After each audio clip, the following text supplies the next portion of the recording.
I spent quite a lot of time last night awake. I took a long time to go to sleep, and then I was awake again at about, I don't know, 4:30. But in the period of going to bed, reading, and then laying down to go to sleep, my mind started going, and I go down rabbit holes, and I don't know how I end up where I end up. But I started thinking about race, and I started thinking about what it is that people see um, when they look at Kamala Harris. And I thought about what I see and how I perceive um, people of colour. And at some points, I might say black because it's changed so much over the years, and I still think it's okay to use the term black. When I see a person of colour, that isn't the first thing I see. The first thing I see, let's use Obama as an example.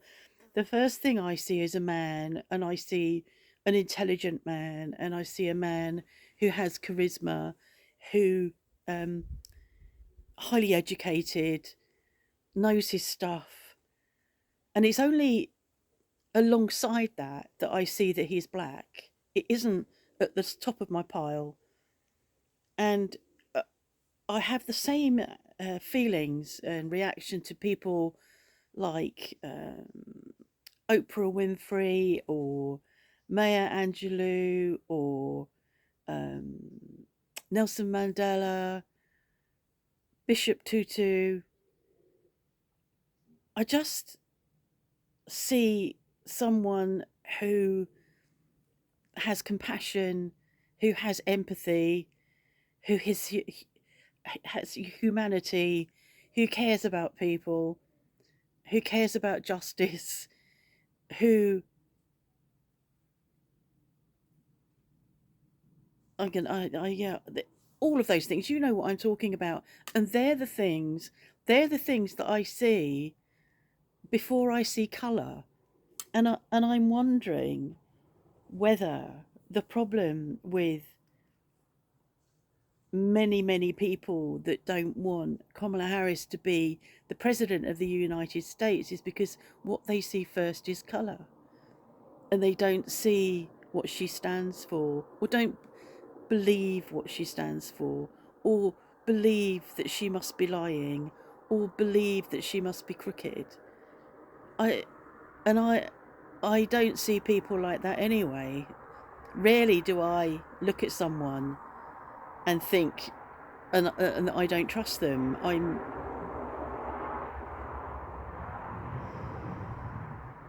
a very trusting person, sometimes to my detriment. Um,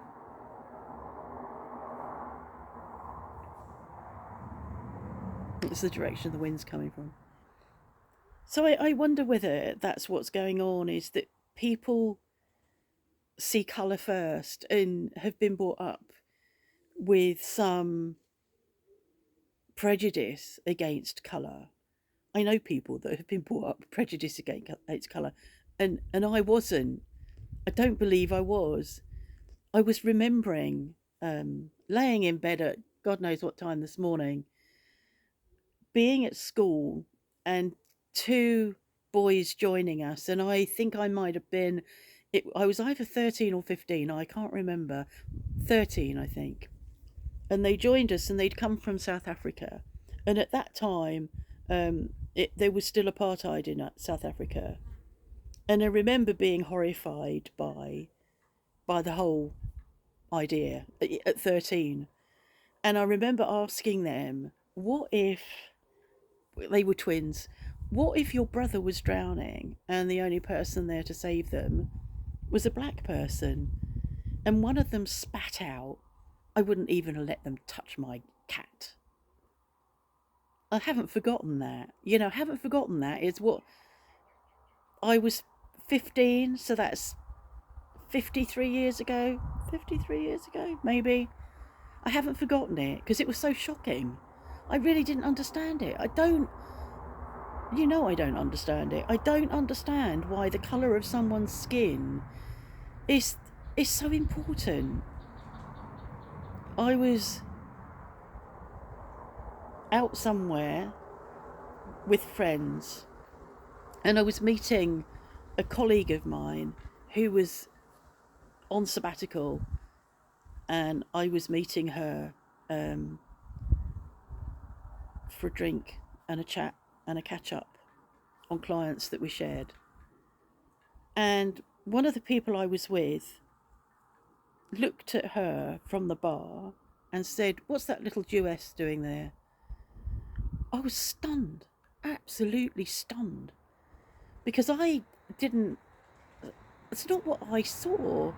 What I saw is, this is my colleague, a very intelligent woman, a very compassionate woman, um, a woman that I held in high esteem, and what he saw was her as a Jew. I don't even think that's the right term that you would describe someone nowadays, but I can't say it any other way that is polite. But that's what he saw, and I hadn't seen that and didn't see that. I had to really think about it and think, oh yeah, maybe. But it wasn't what I saw, and I don't understand that. I don't understand that.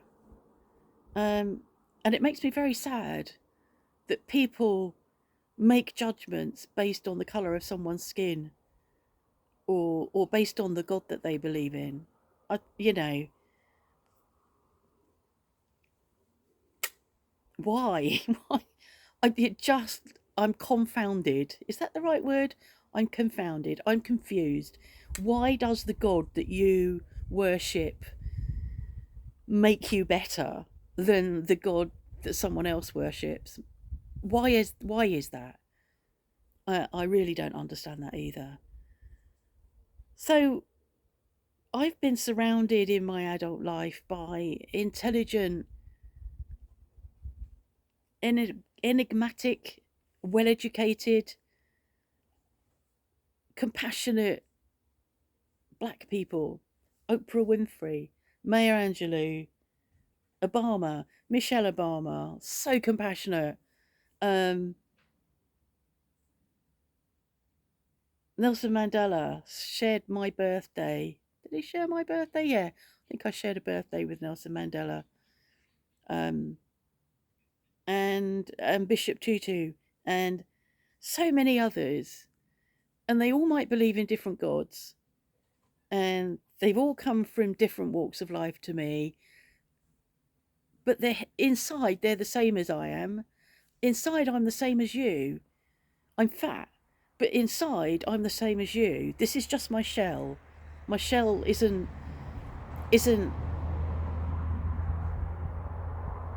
I was going to say it's not black. It isn't black. My shell is whatever color it is, but it doesn't make me any different or any better than you. I, I'm just me, and whoever and whatever colour you are, and whatever your religion is, you're just you. And neither one is better than the other. I thought of something then and I can't remember what it is. It's just gone out of my head now. But yeah, I just am flabbergasted by this whole judgment of people for the colour of their skin or for their religion or anything else. Now I judge people that are going to vote for the orange man, who is a man of colour. Not only is he a man of colour, he's a man of fake colour. It's not the only part of him that's fake. Now, actually, if I were to roll back what I've just said, I am not like him. He's not the same as me. It's really difficult to say because I know underneath all that shite, he is. Well, he's not the same as me because he's male.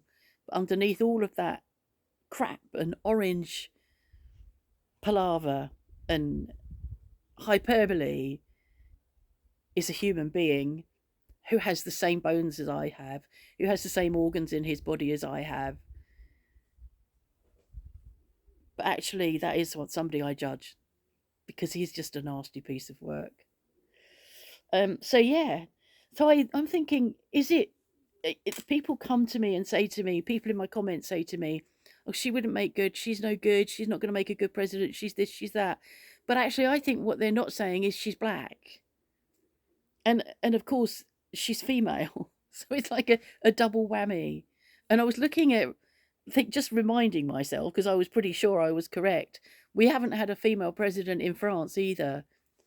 I don't think we've had a black president in France. But having said that, and I'll eat my hat if I'm wrong, if at any time there were a black female running for president of France, I don't think that the French would be.